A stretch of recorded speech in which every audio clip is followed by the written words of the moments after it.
vous apprendrai rien en vous disant que le prix, c'est souvent un critère d'achat important.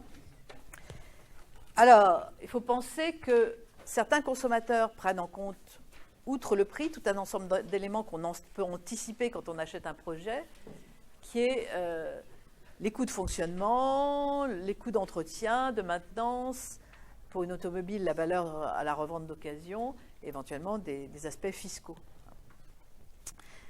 Alors, certains consommateurs vont les prendre en compte et d'autres vont être un peu myopes et ne voir que le prix immédiat du produit. Alors, évidemment, plus un produit-service a un poids important par rapport au revenu du consommateur, plus le consommateur sera sensible au prix, ça paraît évident. Alors oui, la connaissance, en fait, les consommateurs ont une connaissance assez variable du prix. Il y a des proportions assez significatives de consommateurs qui ont en fait pas tellement de références de prix, ou alors ils ont des références mais elles sont fausses. Alors ils choisissent beaucoup, en grande consommation, ils choisissent beaucoup les enseignes de distribution par rapport à l'image, qualité-prix qu'ils en ont. Donc il y a des choix de magasins, d'enseignes de consommation. Sur les produits eux-mêmes, souvent les images de prix sont assez fausses. Et vous voyez, 29% des consommateurs ont un produit qu'ils viennent d'acheter, un produit de grande consommation, 29% ne se rappellent plus du tout combien ils l'ont payé, quoi. Donc, c'est assez... pour ça, les consommateurs peuvent se faire avoir un peu parce qu'ils ne mémorisent pas forcément très bien. Alors, la façon dont ils perçoivent le prix, c'est assez compliqué. Ils ont un prix de référence souvent, mais qui peut être faux, qui est formé de façon différente suivant les individus.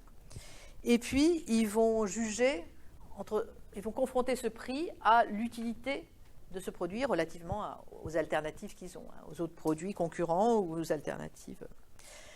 Alors, il y a des biais d'évaluation, il y en a plusieurs, des biais cognitifs. Et en particulier, le dernier prix observé va généralement influencer le consommateur, soit à la hausse, soit à la baisse par rapport à son prix de référence.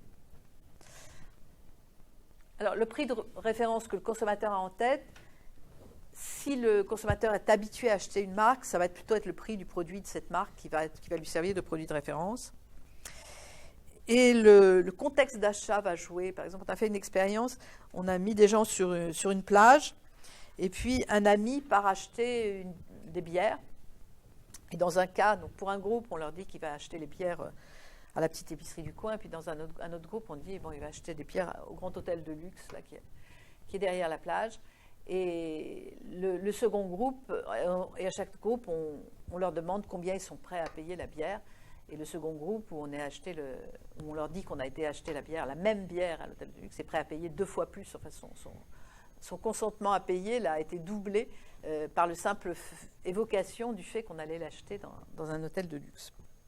Donc là, c'est pour ça que le contexte d'achat peut modifier le prix de référence que les gens ont en tête. Et d'où l'importance de ce qu'on met dans la tête des gens sur votre produit, de la publicité, de l'univers que vous allez mettre autour de votre produit. S'il considère votre produit de grande consommation comme un produit de luxe, ben, il acceptera de le payer plus cher que s'il le considère comme un produit banal. Alors, il y a aussi les consommateurs ont aussi une estimation du prix qui est juste. C'est le prix qui est juste. Et on voit que pour certains, c'est un prix juste par rapport à eux. C'est un bon rapport qualité-prix qui est juste. Donc, ce prix, il est juste parce que par rapport à la qualité du produit, c'est un bon prix. Et puis, il y a des gens qui ont des considérations éthiques. C'est effectivement le prix juste, c'est le prix qui va rémunérer de façon correcte les salariés et puis qui va permettre la protection de l'environnement. Alors, en fait, l'évolution, là, parce que vous voyez, ça, c'est des années différentes. Donc, ça, c'est une année plus proche et ça, c'est une année plus ancienne. Ça, c'est plus proche. En fait, avec la crise, les critères éthiques dans la prise de décision d'achat se réduisent, quoi. Ce qui est assez logique. Alors, dans certains cas, un prix élevé peut amener le consommateur à penser qu'il s'agit d'un produit d'une qualité élevée. Alors, c'est le cas de pas mal de produits de luxe. Quand on achète un produit de luxe, souvent on l'achète souvent, une partie de l'achat des produits de luxe, c'est pour pouvoir montrer qu'on est dans une catégorie aisée quand même. C'est quand même un des aspects de l'achat de produits de luxe. Donc, les marques de luxe, il faut qu'elles soient chères. Il faut qu'elles soient chères. Une marque de luxe qui ne se vend pas cher, en fait, elle se fusille. Elle se fusille elle-même. Donc, si vous gérez une marque de luxe, vous êtes obligé de la maintenir toujours chère. Ça peut être donc le prix peut être considéré comme un indicateur de qualité, en fait, quand le consommateur n'a pas d'information. Donc, quand il est dans un magasin, mais donc il ne connaît pas le produit, qu'il n'a pas d'information particulière sur ce produit, il ne peut pas l'essayer dans un magasin, là, il va se dire que les biscuits les plus chers, c'est peut-être les meilleurs, que les crèmes les plus chères, c'est probablement les meilleurs. Ce qui, en général, est faux, est très faux, mais ça peut être pour les gens un indicateur de qualité, parce qu'ils n'ont pas d'autres informations. Donc là, ils vont se baser sur le prix. Alors ça, c'est pour des achats qui ne sont pas impliquants. Et en fait, quand les achats sont impliquants, en général, quand même, le consommateur s'informe. C'est vrai que maintenant, avec Internet, les consommateurs ont accès à énormément d'informations, ils l'utilisent, il y a les comparateurs de prix, dont ils se méfient un peu à raison, mais il y a quand même énormément d'informations qui permettent aux consommateurs de comparer les prix des services et des biens. Mais quand ils sont vraiment sur des produits qu'on peut dire un peu techniques, comme les vins de qualité, les grands vins, des produits, des instruments de musique, des articles de sport, des skis, des raquettes, si on n'y connaît rien, on va avoir tendance à penser que la raquette la plus chère, ça doit être la meilleure, quoi. Que la guitare la plus chère, elle doit être meilleure, que le vin qui est le plus cher, c'est probablement que c'est un grand vin, quoi. Donc voilà, c'est dans ces cas-là qu'on peut un peu gruger le consommateur, qu'on peut jouer en lui donnant l'impression que... Alors, aussi, on gruge le consommateur avec la technique des prix rompus, par exemple. On dit qu'il y a à peu près 60% des prix aux États-Unis et en France qui se terminent par un 5 ou un 9, et ça joue dans la perception, du produit. 99 €, c'est quand même pas 100 €, quoi. Surtout si on va vite, quoi.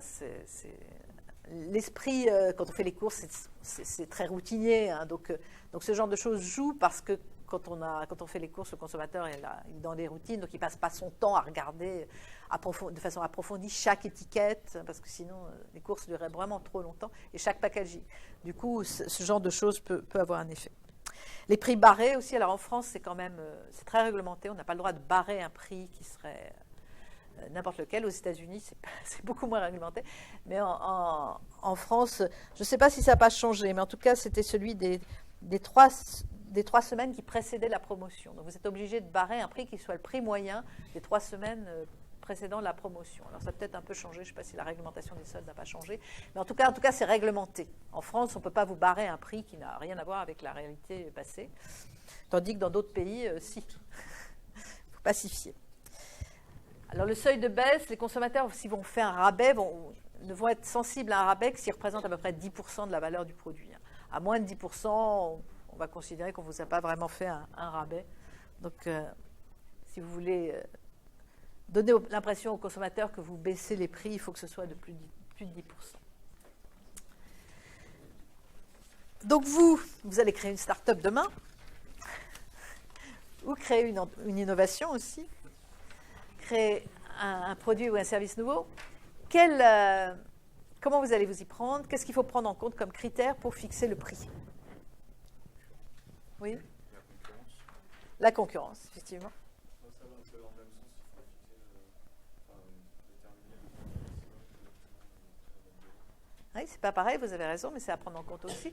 C'est-à-dire prendre en compte le consommateur, lui, quel est son consentement à payer, quel est le prix maximum, c'est ça la définition du consentement à payer, quel est le prix maximum qu'il est prêt à payer pour ce produit. Ça, c'est une chose à prendre en compte aussi, effectivement. Les coûts aussi. Ah, exactement. Ça y est, vous avez tout dit là. Les coûts et les objectifs de rentabilité de l'entreprise.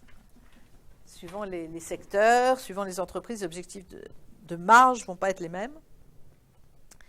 Donc, vous devez prendre en compte le consommateur, ses perceptions, ce que font les concurrents dans la même catégorie de produits, les coûts de l'entreprise, ses objectifs de rentabilité.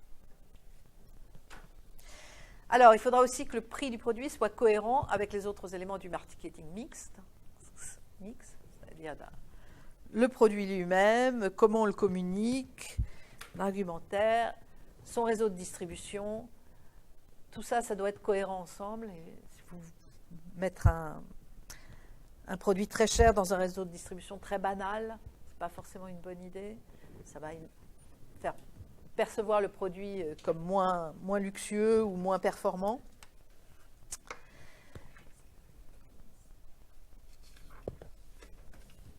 Alors, une enquête a montré que les startups en France avaient tendance à fixer les prix des produits à partir des coûts. C'est-à-dire qu'à partir de regardent leurs coûts et puis ils rajoutent une marge. En quoi ce n'est pas forcément une procédure, une méthode complètement adaptée? Oui. Soit c'est trop bas, on dévalorise le produit, on fait une mauvaise image. Ou alors si c'est trop haut, on ne va pas être attendu. C'est trop cher par rapport. Voilà. Soit c'est trop cher par rapport au client, mais aussi, si en fait on met le prix trop bas, ben on perd du cash flow. On perd du cash flow, et pour une start-up, eh ben le cash flow c'est extrêmement important parce que c'est quand même ce qui va vous permettre d'investir et de croître.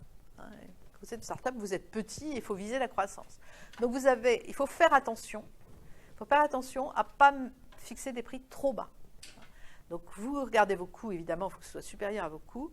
Et parfois, si vous voyez que vous vous adressez à une entreprise, que vous lui résolvez un problème très stratégique, qu'il n'y a pas trop de concurrence, il n'y a pas d'autres entreprises qui sont capables de lui donner des solutions, eh bien, vous fixez le maximum.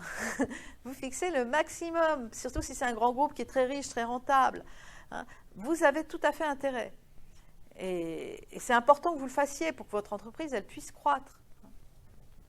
De même par rapport au consommateur, si vous voyez qu'il est prêt à payer ce produit très cher, il vaut mieux engranger du cash flow. Vous pourrez toujours baisser plus tard. C'est toujours possible de baisser le prix après si on s'aperçoit que finalement les ventes n'augmentent pas assez, qu'il y a des concurrents qui apparaissent. On va être obligé de baisser le prix. Mais il vaut mieux partir de haut que de partir de trop bas.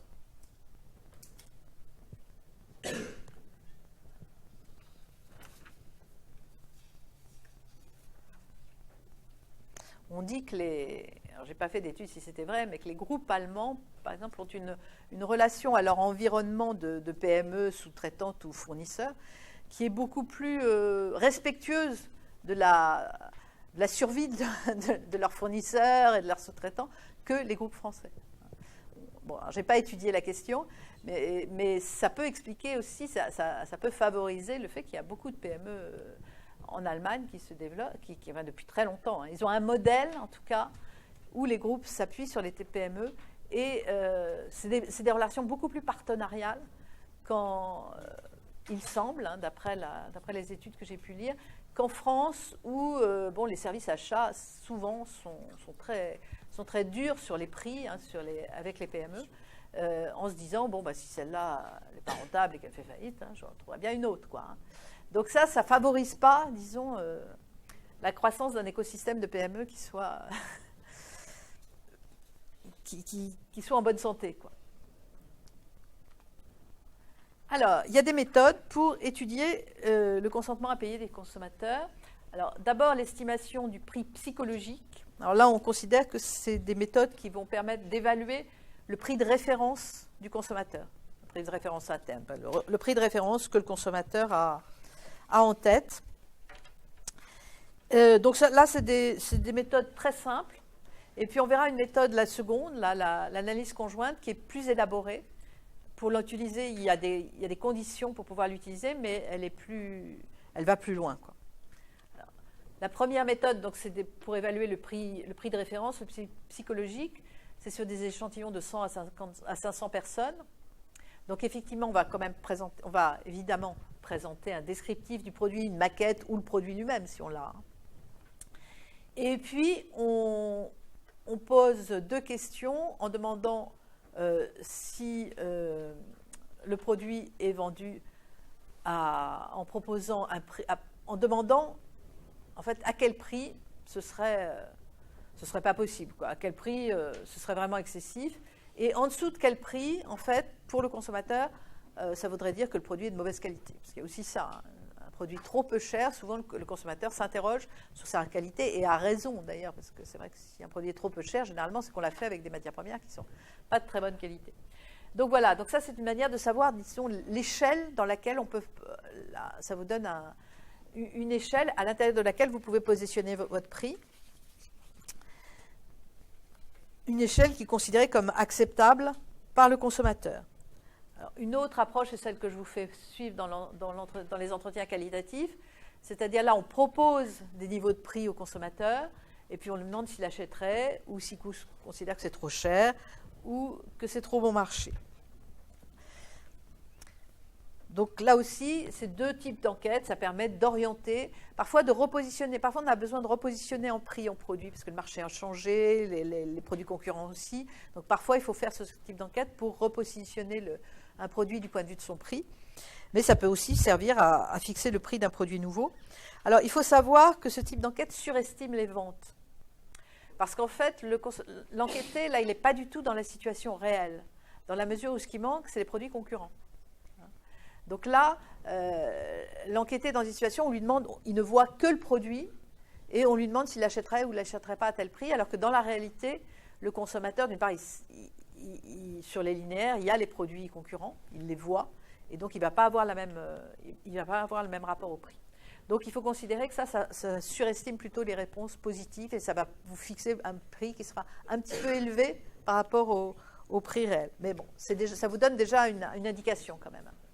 C'est une indication du prix. Alors, une méthode qui est plus complète, plus rigoureuse, c'est la méthode des mesures conjointes, de l'analyse conjointe. Alors, pour utiliser cette méthode, il faut que le produit puisse être défini comme une somme de caractéristiques, une somme de critères.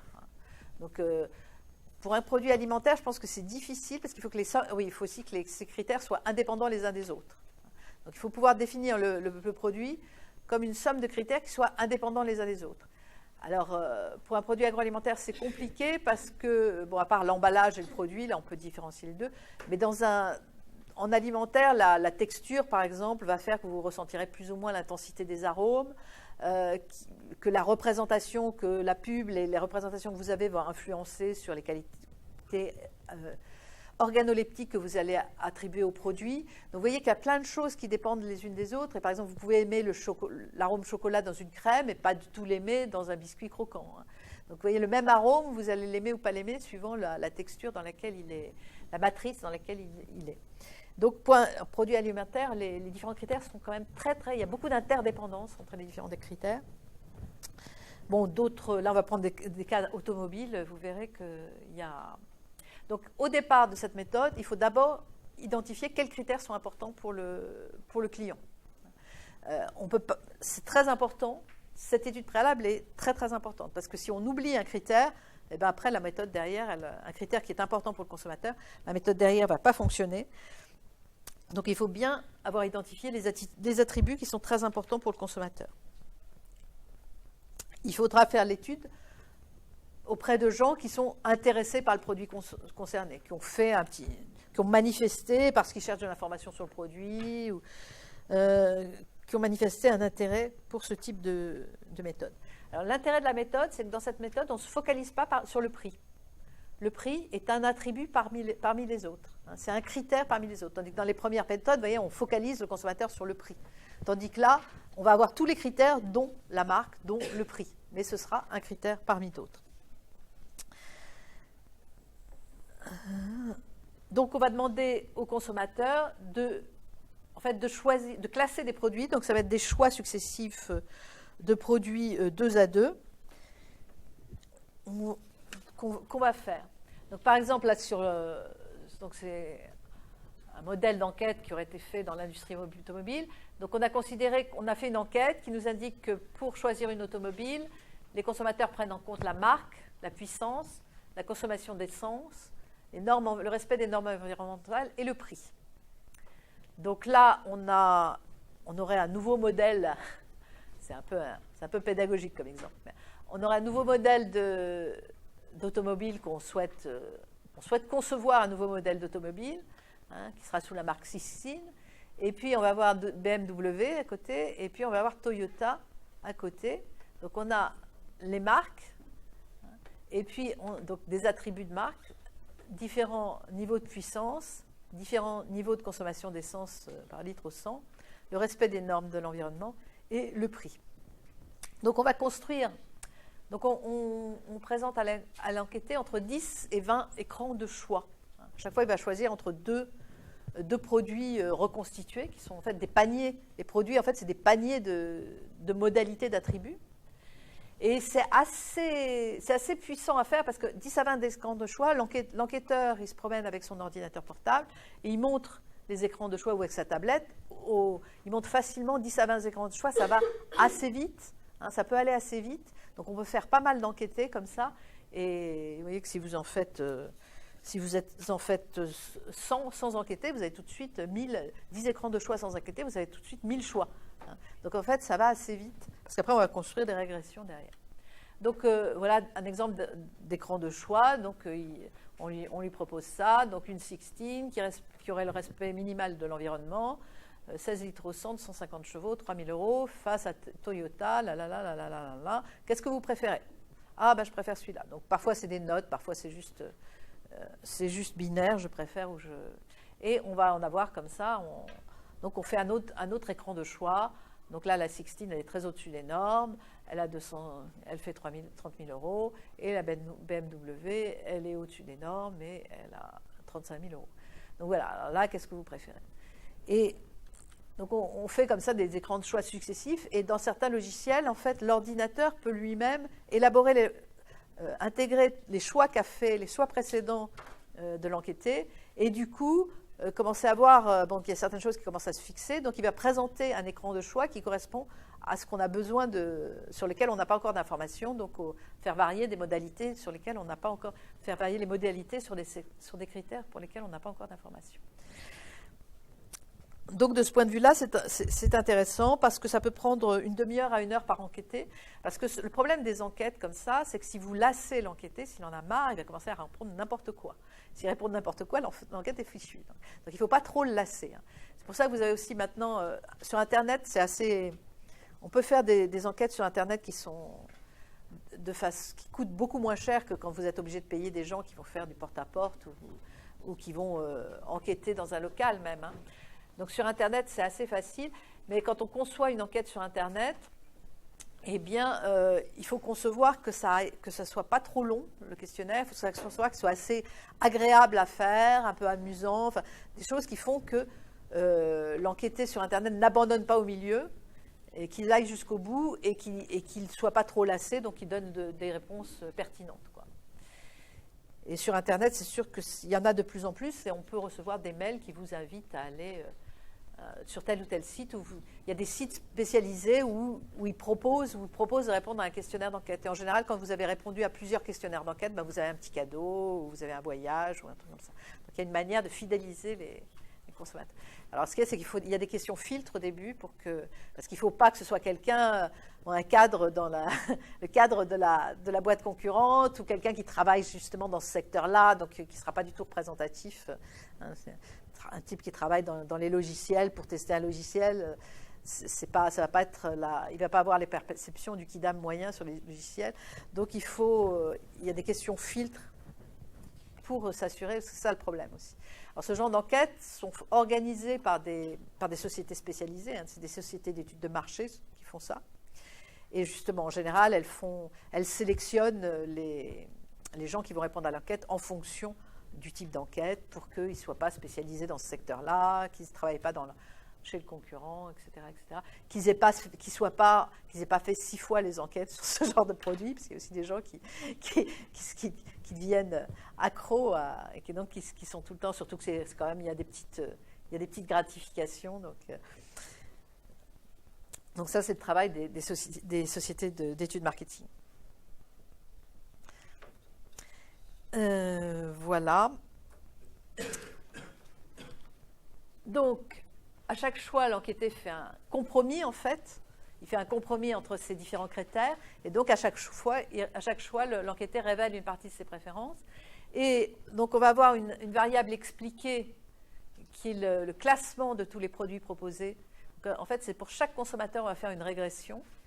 une régression donc, qui va être une régression les mathématiciens n'appellent pas ça une régression, je crois, parce que c'est des variables binaires. Quoi.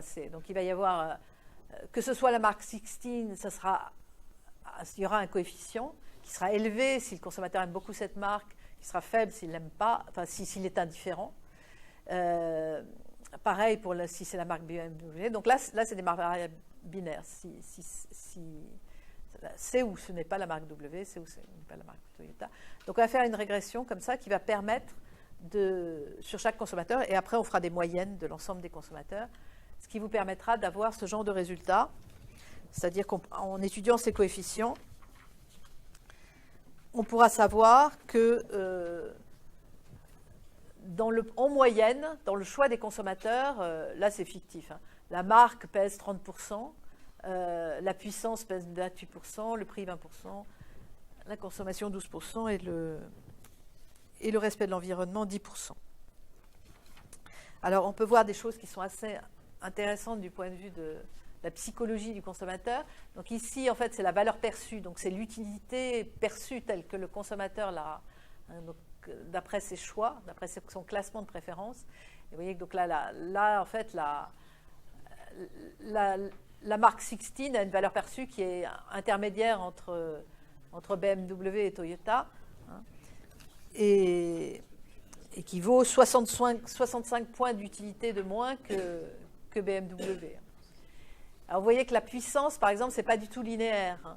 La valeur d'utilité augmente beaucoup entre 150 et 200 chevaux. Par contre, entre 250, alors que l'écart est le même, hein, de 50 chevaux, entre 200 et 250, là, l'utilité augmente moins. C'est pareil pour le respect de l'environnement. Une faible croissance de l'environnement entre une norme minimale et puis un petit peu au-dessus des normes. Et puis, par contre, une forte croissance quand c'est vraiment très, très, très, très respectueux de l'environnement. Pour le prix, alors le prix aussi, ce n'est pas linéaire. Alors la consommation d'essence, effectivement, ce n'est pas linéaire non plus. Hein. L'utilité augmente beaucoup plus de 50 € quand la consommation d'essence passe de 16 à 14 litres au 100. Par contre, elle n'augmente que de 10, c'est des unités d'utilité. Hein. Ce n'est pas 50 €, c'est 50 unités d'utilité. Et là, elle augmente que de 10 unités d'utilité quand on passe de 14 litres au 100 à 12 au 100, bien que l'écart soit le même. Et le prix, vous voyez que quand on passe de 35 000 à 30 000, on augmente de 35 unités d'utilité. Et par contre, si on baisse jusqu'à 25 000, là, ça augmente bien plus, de 65 unités d'utilité. Donc on voit que les préférences des consommateurs ne varient pas de façon linéaire. Et ça, c'est intéressant d'avoir. Il y a des effets de seuil qui vont être forts, et on va voir en prix qu'il y a des effets de seuil. Là, c'est parce qu'il n'y a que 3 voitures, mais si on leur avait proposé plusieurs voitures avec une gamme de prix plus large, peut-être qu'on aurait une minorité. C'est vrai. C'est juste. Si on avait proposé plus de modèles, mais ce qu'il y a, c'est que bon, ça donne quand même, hein, c'est très utilisé, donc c'est très efficace. Hein, mais on ne peut pas non plus proposer, on peut en proposer plus que 3, hein, mais on ne peut pas en proposer une infinité, parce que sinon l'enquête est beaucoup trop lourde à faire. Hein. Donc forcément, on est limité à la fois dans les attributs, et à la fois dans les modalités des attributs et dans le nombre de modèles qu'on compare. Alors si, mettons qu'on soit en train de définir un produit nouveau par un panier d'attributs comme ça. Donc vous voyez ici, on a évalué donc, la valeur totale en fonction des... Donc la marque 16, c'est une valeur de 85 unités d'utilité. 150 chevaux ne vaut rien. Par contre, 200 vaut 110 unités d'utilité, 250, 140. Donc ça, c'est les petits graphiques qu'on a vus avant. Et donc on voit qu'en sommant toutes ces utilités apportées par les différents critères, la valeur totale du nouveau modèle, donc celui-là c'est le modèle qu'on envisage de faire, ça c'est les modèles concurrents, l'utilité est de 230, tandis que les modèles concurrents, l'utilité est 260, 290. Donc en fait le modèle qu'on envisage de faire là, est-ce qu'il a une chance de marcher sur le marché? Absolument pas, hein, parce que le prix est pris en compte. Hein. Le prix est pris en compte. Donc là c'est la japonaise qui gagne. Et là, on voit que en fait, notre nouveau produit, comme ça, il va pas se vendre. C'est les autres qui prennent le marché. Donc, mais par contre, on peut, avec ça, raisonner. C'est-à-dire qu'on peut voir comment je peux améliorer mon produit. Comment je peux améliorer mon produit? Ben déjà, si je le fais baisser de 5 000 €, j'apporte 65 unités de plus. Hein, donc, j'arrive à 295 €. 295 unités d'utilité, ce n'est pas des euros. unité d'utilité. Et du coup, là, il suffit de faire baisser le prix à 25 000 € et je prends le marché. Ou alors, il suffit de lui mettre un moteur à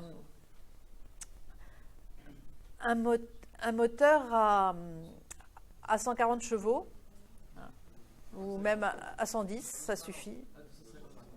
À 250 chevaux, pardon. À 250 chevaux.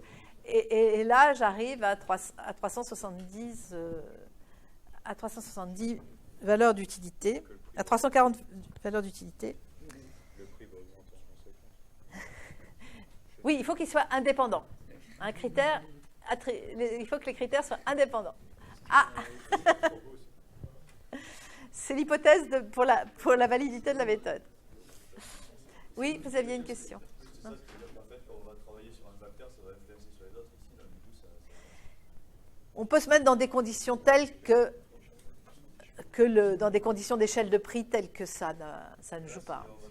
Donc voilà, donc c'est ce genre de choses qu'on peut utiliser. Je vous montrerai tout à l'heure un cas où on l'utilise pour... alors évidemment, en fait, on va surtout l'utiliser quand on s'interroge sur un critère ou deux critères, mais rarement pour s'interroger sur toute une batterie de critères. On va le voir tout à l'heure, on s'interroge juste sur le prix pour des huiles, et on verra que ça peut être utile.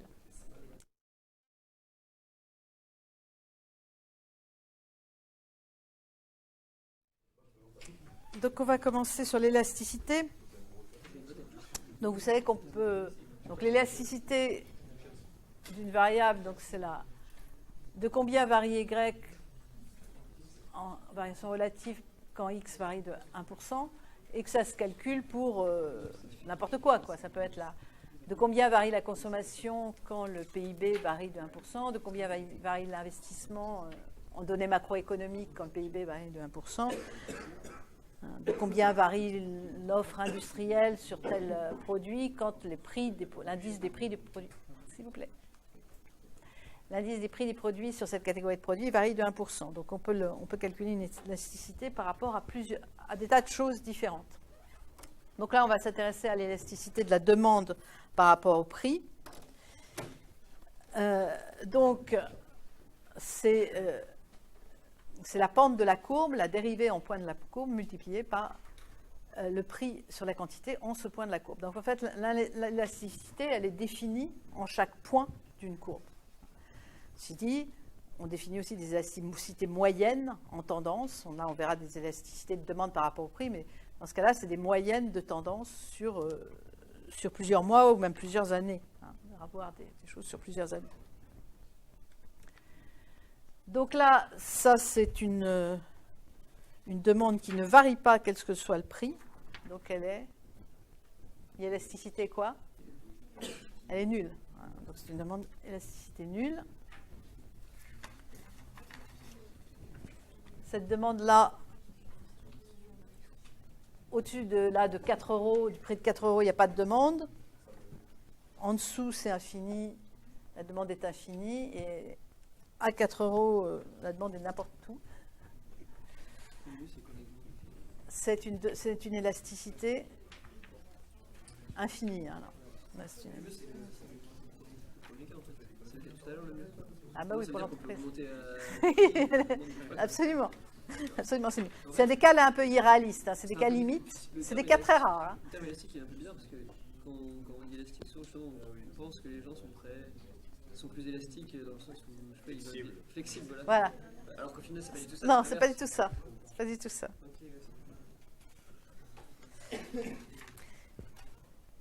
Voilà, donc ça c'est une élasticité égale à l'infini. Alors, l'élasticité de la demande par rapport au prix, en général, elle est négative, puisque quand le prix augmente, la demande diminue, sauf cas particulier d'un certain nombre de biens de luxe, où effectivement, il y a des cas particuliers, ça a été étudié, où la demande augmente avec le prix, quand le prix est justement, comme dans le cas de biens de luxe, ça fait partie d'un attribut, c'est un attribut important du produit, et c'est un indicateur de qualité très fort. Donc, à part ces cas qui sont très particuliers, la demande est négative. Et c'est pour ça que quand on parle d'élasticité supérieure à 1, en fait, en général, on parle de la valeur absolue de l'élasticité. C'est pour ça que c'est la valeur absolue. Donc là, quand on a une demande élastique au prix, ça veut dire qu'en valeur absolue, l'élasticité est supérieure à 1. Et dans ce cas, une variation de prix, ici de 1 point, va entraîner une baisse de la quantité plus que proportionnelle à la variation de prix. Donc là, dans le cas où la demande est élastique, en valeur absolue, elle est supérieure à 1, une variation, une hausse du prix, par exemple, ou une baisse du prix d'ailleurs, mais une variation du prix va entraîner une variation de la quantité demandée plus que proportionnelle à la variation du prix, ce qui fait qu'en fait, dans ce cas-là, prix et recettes, quand la demande est élastique au prix, varient dans le même sens ou dans le sens opposé? Dans le sens opposé. Donc, quand la demande est élastique au prix, le prix et la recette varient en sens opposé. Donc, une entreprise qui ferait face à une demande très élastique au prix, elle a plutôt intérêt à maintenir ses prix à quel niveau?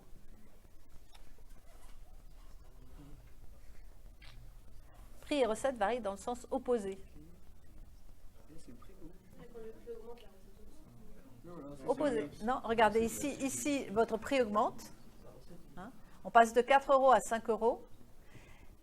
Et ici, la demande, elle passe de 50 à 20. Donc la demande baisse beaucoup plus que le prix n'augmente. Si c'était dans l'inverse, ce serait pareil. La demande augmenterait beaucoup plus que le prix ne baisse. Donc en fait, quand une demande est très élastique au prix, E en valeur absolue supérieure à 1, prix et recettes varient en sens inverse. Et donc dans ce cas-là, une entreprise, qu'est-ce qu'elle a intérêt à faire au point de vue du niveau de prix qu'elle met? Elle a intérêt à mettre des prix bas. Elle a intérêt à être plutôt à 4 € qu'à 5, parce qu'elle gagne beaucoup plus d'argent. D'accord? C'est clair là? Ça, c'est important. Donc, quand une entreprise est sur un segment de marché, par exemple, où la demande est très élastique au prix, ou parfois c'est juste un segment de marché, parfois c'est l'ensemble du marché, elle est plutôt incitée à avoir des prix bas parce que c'est ce qui lui permettra de faire plus de... Toutes choses égales par ailleurs, bien sûr. Toujours pareil. Toutes choses égales par ailleurs, elle a plutôt intérêt à mettre ses prix à un niveau bas. Alors si on est dans... Donc voilà les petits chiffres pour illustrer de façon simple.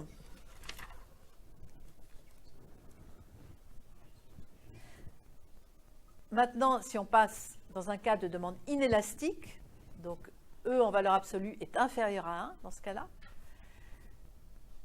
Donc là, j'augmente le prix de 1 à 3. Ma demande baisse, mais baisse moins que proportionnellement au prix. J'augmente mon prix fortement et en fait la demande baisse, mais elle baisse moins que proportionnellement parce que vous voyez que la pente de la droite est faible, l'élasticité de ma demande est faible. Demande peu élastique au prix, inélastique c'est peut-être pour vous dire, mais peu élastique au prix. Donc dans ce cas-là, le prix et la recette varient dans le même sens. Donc quand on a une demande peu élastique au prix et la recette varient dans le même sens. Et donc dans ce cas-là, l'entreprise elle a intérêt à avoir plutôt des prix élevés. Si elle veut avoir une recette. En général, elle veut avoir une recette élevée, un chiffre d'affaires élevé. Voilà, donc on va réutiliser ces notions un petit peu plus tard dans le cours. Voilà. Le petit exo simple. Donc on va voir qu'il y a des élasticités ponctuelles et qu'elles peuvent varier. Quand l'élasticité va varier en fonction du contexte, elle va varier même d'un prix à l'autre. C'est pour ça que les entreprises doivent étudier ça sérieusement. Mais en tendance, on peut trouver des tendances des élasticités, là sur des produits alimentaires. Donc, si je dis que le bœuf ou le porc ont une élasticité de moins 0,7 à moins 0,8, ça veut dire qu'une augmentation du prix de 1% provoque quoi, du point de vue de la demande, de la consommation de bœuf ou de porc? Une baisse, ça provoque une baisse de la consommation de 0,7%. Alors, vous voyez que en alimentaire, c'est relativement inélastique au prix. C'est des moins 0 quelque chose. Si vous étiez dans le loisir ou dans le service, c'est des élasticités qui vont de moins 1 à moins 3. Donc c'est beaucoup plus élastique au prix dans le loisir ou dans le service. L'habillement, c'est moins 1,4 en moyenne. Donc là aussi, c'est très élastique au prix. Tout ce qui est vêtements, etc. D'ailleurs, les industries de l'habillement le sentent bien. Et en moyenne, les biens de consommation, donc y compris biens durables, c'est moins 1,76%. Donc vous voyez que en fait, les biens alimentaires sont particulièrement inélastiques au prix. C'est parce que c'est un bien de base. Hein. C'est parce que ça exprime le fait que, bon, il faut toujours qu'on mange un minimum. Hein. Donc, quel que soit le prix, on va quand même en acheter un peu, quoi, parce qu'on est obligé de... On peut se passer de loisirs, on peut se passer de services, d'ordinateur ou de renouveler sa garde-robe, mais manger, là, c'est plus difficile. Hein. C'est pour ça que c'est relativement inélastique. Oui, on va payer cher la nourriture. Alors, pourquoi les gens ne payent pas? Malgré ça, les entreprises baissent. Parce qu'entre le consommateur et il y a un acteur qui s'appelle la grande distribution. Un acteur qui s'appelle la grande distribution et qui est extrêmement puissant. Et il y a plusieurs enseignes de grande distribution et elles sont très concurrentes entre elles. Et là, le choix de l'enseigne de grande distribution par le consommateur, là il est élastique au prix. Là, il y a une grande... Donc, c'est plutôt ça qui fait que les prix alimentaires sont bas. Vous voyez, Nespresso, ses prix ne sont pas si bas que ça. Il a trouvé des segments où la demande est inélastique au prix. Donc c'est ça aussi. Hein. Chercher une niche de marché, c'est aussi chercher un segment où la demande est inélastique au prix. Alors, l'élasticité va varier beaucoup donc, en fonction du contexte concurrentiel, hein, des offres concurrentielles qu'il y a. Hein. S'il n'y a pas d'alternative à votre achat, vous allez prendre le prix tel qu'il est, vous serez moins... En fonction de la publicité aussi, une bonne publicité, beaucoup de publicité. La publicité, c'est vraiment un conditionnement, quoi. Ça marche très bien. Ça augmente à court terme les ventes de 20% en général quand elles font de la pub télévisée. Ça marche terriblement bien. Ça nous influence même sans qu'on s'en rende compte. C'est terrible parce que ça prend énormément du budget des produits de grande consommation. Par exemple, les produits alimentaires, il y a une énorme partie de la valeur qui va à payer les services marketing, les agences de com, les agences marketing et aussi les équipes marketing. Et ce budget-là, il ne va pas acheter des matières premières de qualité. Hein. C'est un vrai problème, hein, moi je trouve, en biens de consommation, et notamment en agroalimentaire, l'importance des dépenses marketing, et c'est lié au fait que le consommateur est très sensible à la publicité. Et on va voir que même à court terme, d'un intervalle de prix à l'autre, l'élasticité va pouvoir changer. Alors justement, voilà un exemple. Donc ça, c'est fait c'est une étude de prix sur l'huile Isio 4. C'est assez ancien, hein, mais c'est ça, c'est bien comme ça, c'est pas grave de le montrer.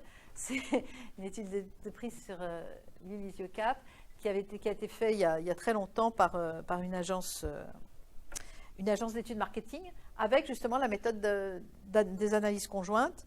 Ils ont fait choisir les consommateurs entre plusieurs huiles avec plusieurs prix, avec des formats différents et aussi des marques, bien sûr, et différents types d'huile. Et donc, le prix de l'huile était ici à 1,85 € le litre. Et ici, vous avez, ça c'est les ventes en fait. Donc en fait, c'est en part de marché, c'est en pourcentage. Mais en fait, on peut considérer que c'est les ventes. Donc ce chiffre-là, c'est les ventes. Et ici, c'est l'élasticité que vous avez en dessous. L'élasticité, donc vous voyez qu'elle peut, suivant qu'on change, si on est entre 1,55 et 1,45, l'élasticité au prix est 0,8. Par contre, si vous êtes entre 1,85 et 1,75, l'électricité est de 2,9. Vous voyez que ça change énormément. Et donc ici, vous avez les ventes. Et ici, on ne voit pas bien, c'est des histogrammes. Donc en fait, ça, c'est la recette. C'est les ventes multipliées par le prix.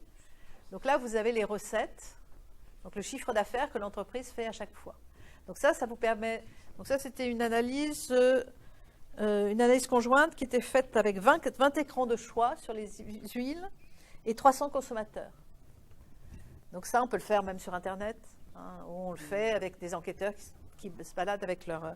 Et là, vous voyez qu'est-ce qu'ils ont intérêt à faire sur leur huile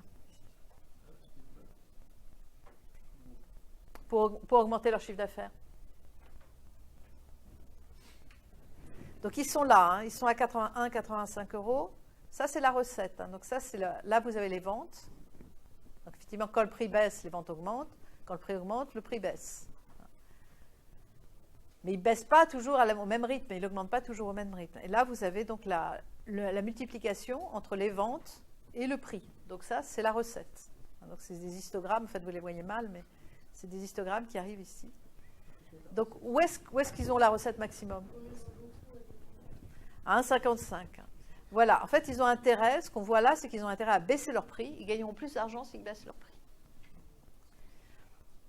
Alors, au moins le baisser de 10 centimes d'euros, si ce n'est le baisser de 30 centimes d'euros. Vous voyez qu'ils gagnent quand même significativement plus quand ils le baissent. Et donc ici, ce qui est marqué ici, c'est les fuites c'est les clients qui s'en vont. Donc là, en passant d'ici à là, donc en augmentant le prix de 1,55 à 1,65, ils perdent 9% des clients. Et quand ils sont passés de 1,75 à 1,95, ils ont perdu 17% des clients. Donc vous voyez, ça c'est fait avec de l'analyse conjointe, donc la méthodologie qu'on a vue tout à l'heure. Et ça permet, c'est assez puissant, hein, ça permet, sans un coût trop élevé, d'étudier de façon assez rigoureuse le bon positionnement prix d'un produit. Ça marche bien, c'est très utilisé. Ça, vous le trouverez si jamais vous travaillez un jour dans des agences d'études marketing. Hein, ils utilisent beaucoup ça. Alors ça, c'est pour vous montrer ce qu'on peut faire aussi. On peut faire des tests de prix sur Internet, par exemple.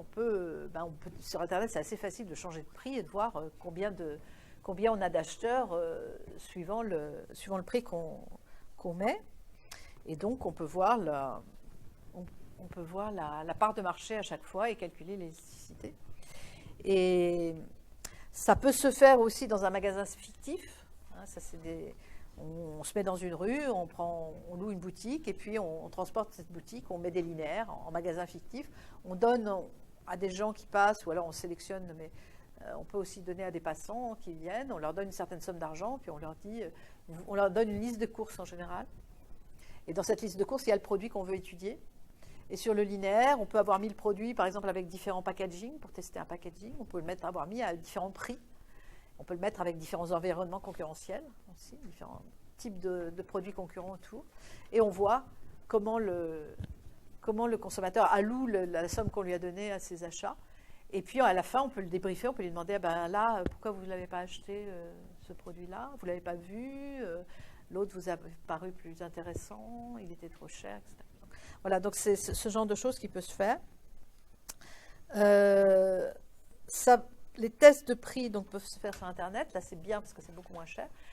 Ça peut se faire aussi, ce que font les boîtes, c'est que là, c'est quand le produit est quand même très, très fixé, très à la fin, parce que c'est assez cher. Il faut le mettre dans certains magasins d'une zone donnée.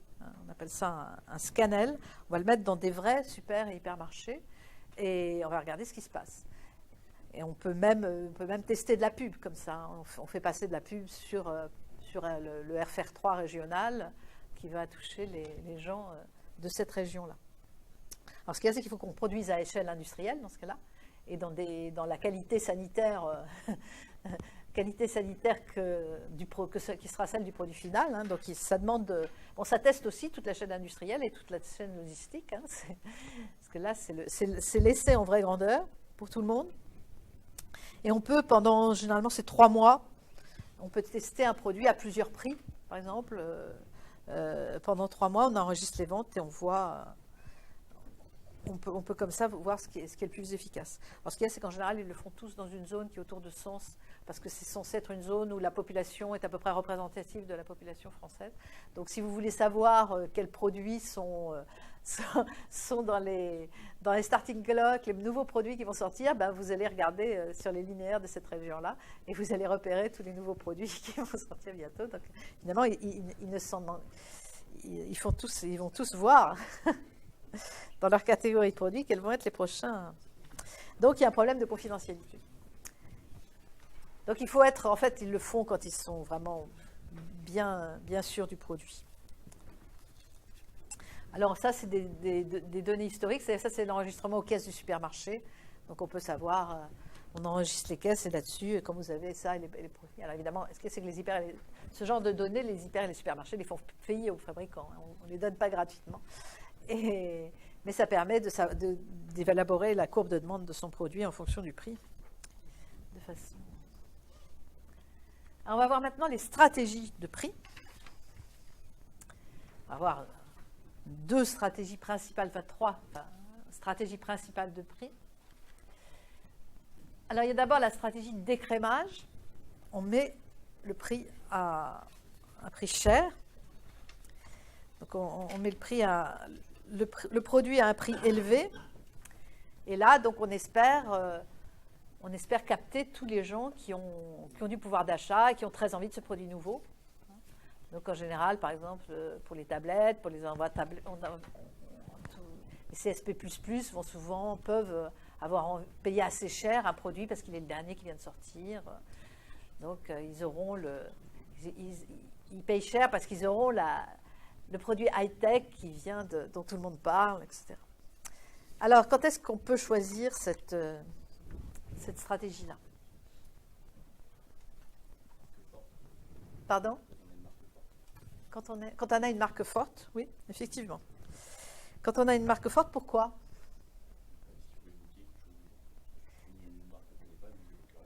Oui, c'est vrai. Donc, il faut que il vaut mieux que le produit ait une belle image qui justifie le prix élevé. Donc, effectivement, une marque forte qui a une image de performance ou de luxe oui. Quand on a des capacités de production faibles, c'est vrai. Ça peut, effectivement. Donc, on sait qu'on ne pourra pas bénéficier d'économies d'échelle. Quand on est nouveau, qu'on ne va pas avoir des économies d'expérience, un effet de courbe d'expérience, de courbe d'apprentissage fort aussi, parce qu'on est nouveau sur le marché. C'est souvent le cas quand on est sur une technologie nouvelle. En fait, souvent, quand on ne connaît pas bien ses coûts. Si vous faites un produit pour la première fois, souvent, vous n'avez pas encore optimisé. Vous savez, quand on fait un produit, on optimise les lignes de production. C'est-à-dire qu'au départ, on le fabrique bien et de qualité. Mais pendant des mois, on va améliorer la manière de le fabriquer. Et donc, on va avoir moins de... On va faire en sorte... On va étudier comment dépenser moins d'énergie pour le fabriquer, comment avoir moins de pertes, comment le faire toujours des produits de très bonne qualité, comment avoir moins de pertes en matière aussi, en matière première, etc., moins de pertes en énergie. Donc, on va améliorer, ce qui fait qu'un produit, en fait, au bout de 3 mois sur une ligne de fabrication, en fait, on le fait avec un coût bien moindre qu'au début. Ça. Il y a des optimisations, ce qu'on appelle l'optimisation industrielle. C'est pour ça, d'ailleurs, que les usines voient arriver d'un mauvais œil de nouveaux produits, parce qu'ils savent qu'il va falloir qu'ils recommencent à mettre au point la ligne de production et que c'est tout un travail. Donc, au départ, quand vous avez une innovation très nouvelle, très radicale, très high-tech, souvent, vous avez une incertitude sur vos coûts. Vous ne savez pas trop si vous allez... Et donc, il vaut mieux, dans ce cas-là, mettre cher, parce que vous aurez un peu de marge quand même. Même si votre coût s'avère élevé, il vous restera un peu de marge. Donc, c'est favorable, effectivement, s'il y a de l'incertitude sur les coûts de production, ce qui est souvent le cas dans des innovations très fortes, des innovations très radicales, des innovations technologiques fortes. Et du point de vue de l'élasticité de la demande, de l'élasticité justement, il vaut mieux qu'elle soit comment, mon élasticité de la demande par rapport au prix. Il faut que la demande soit inélastique au prix. Donc il faut avoir trouvé soit un segment de marché particulier, les CSP++, qui ont des bons revenus, donc des gens qui ont des bons revenus. Donc je vise ce segment-là, donc je sais qu'ils ont une demande assez inélastique au prix, donc ça va. Soit effectivement des marques fortes. Avoir des marques fortes, ça veut dire que les consommateurs vont accepter plus facilement de les payer cher, donc c'est une forme d'inélasticité de la demande au prix. C'est favorable aussi, alors, ce qu'il y a, c'est que le problème, c'est les concurrents. Parce que le problème, là, c'est que comme vous êtes cher, s'il y a des concurrents qui peuvent arriver facilement, qui peuvent vous imiter facilement, eux, ils vont arriver et c'est plus facile de descendre en gamme que de monter en gamme. Donc, ils vont plutôt proposer un produit un peu moindre en qualité, un peu moins performant, un peu moins bien conçu, mais moins cher. Donc, c'est toujours plus facile de faire moins cher et de moins de qualité que de faire meilleur. Après, si l'entreprise reste sur le côté qualité, tout ça, oui, ça peut la protéger. Mais voilà, c'est pas mal d'avoir des marques, c'est pas mal d'avoir des brevets, si c'est de la technologie, si vous êtes protégé par des brevets. Donc ça, c'est des choses qui peuvent être favorables à cette stratégie.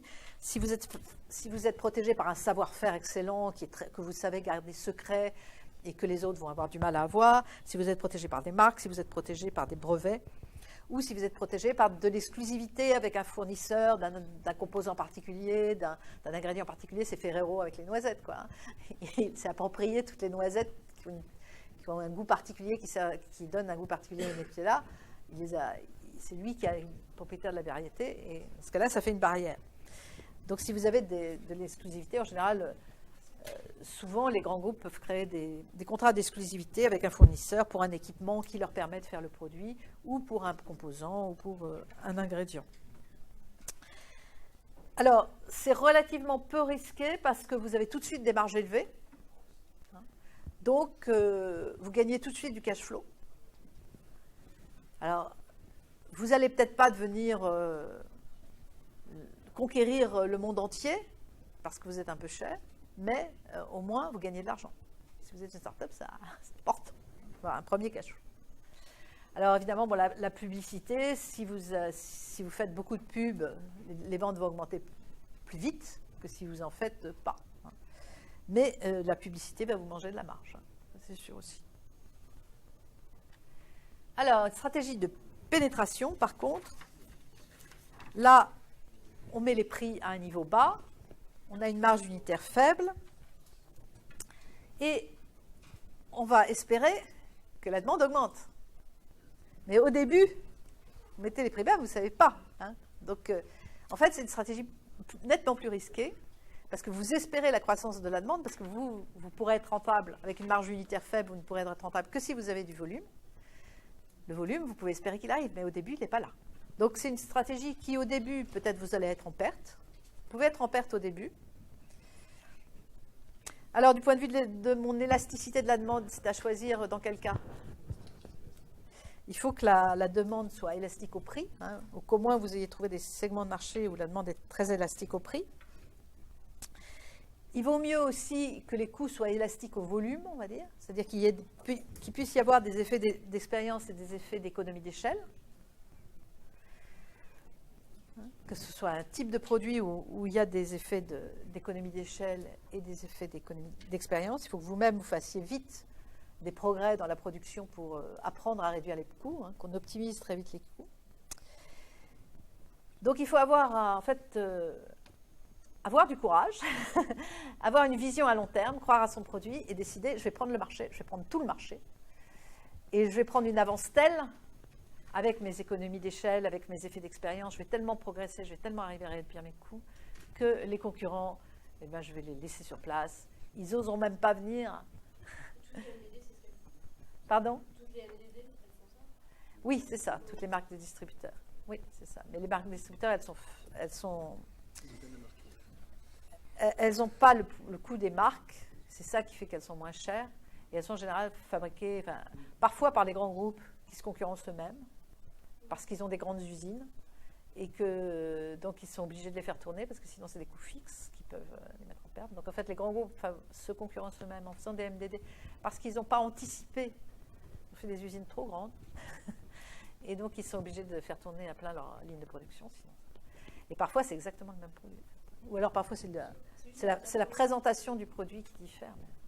Et parfois, les cahiers des charges des distributeurs sont tellement rigoureux que parfois, ils font presque plus attention à la qualité sur la MDD que sur la marque. Donc en fait, c'est un vrai problème. Ça. Et c'est aussi des PME, des PME, des entreprises moyennes qui n'ont pas tellement le moyen de faire d'entretenir une marque, de faire la publicité pour créer, entretenir une marque. Donc pour des petites entreprises, la MDD, ça peut être un très bon créneau.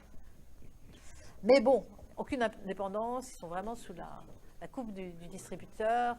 C'est des conditions de management d'entreprise qui sont un peu rudes. Donc, dès qu'elles peuvent créer une marge, ça leur donne un peu d'indépendance, un lien direct avec le consommateur. Bon, là, je me suis un peu éloignée de la stratégie de pénétration. Ça dépend aussi du produit. Ça dépend aussi par exemple, si un produit un peu bas de gamme, façon de dire, vaut mieux le mettre pas cher que... Oui, bien sûr. Ça dépend de la qualité du produit. Voilà, s'il y a de la qualité.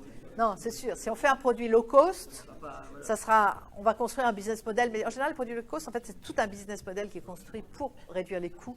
Et c'est assez particulier. Là, on parle plutôt d'une stratégie de volume avec la prise de risque qui est que le volume augmente. Soit on arrive à faire monter rapidement le volume et donc là, on gagnera de l'argent, soit on n'y arrive pas et à ce moment-là, on risque d'être, même de faire faillite, parce que... Et au début c'est l'incertitude. Donc là, c'est pour les gens qui n'ont pas trop d'aversion au risque, qui croient en leurs produits. Donc, budget élevé, pénétration rapide, oui, on a intérêt. Budget faible, si on peut faire de la publicité, on a largement intérêt à faire un budget élevé, quitte à accroître un peu ses pertes pour avoir rapidement un gros marché plutôt que d'y aller doucement. Alors, qu'en général, ce qui se passe pour ceux qui font une stratégie d'écrémage, c'est qu'une fois qu'on a fait une stratégie d'écrémage, eh bien, ensuite, on va faire une stratégie de pénétration. C'est-à-dire que souvent, vous voyez, par exemple, les produits type portable, smartphone, type tablette, ordinateur. Au début, les premiers qui sortent, ils sont très chers. Et puis, en fait, assez vite derrière, une fois qu'on ont justement écrémé le marché de tous ceux qui voulaient le produit de dernière sortie, qui étaient prêts à payer extrêmement cher, ils vont réduire progressivement les prix, ce qui leur permettra de conquérir d'autres segments de marché. Hein. Et comme ils auront amorti une grande partie de leurs coûts fixes avec les premiers clients qui payent cher, ils pourront plus facilement, pouvoir baisser le prix et aller vers d'autres segments de marché qui n'ont pas le pouvoir d'achat pour acheter le produit trop cher.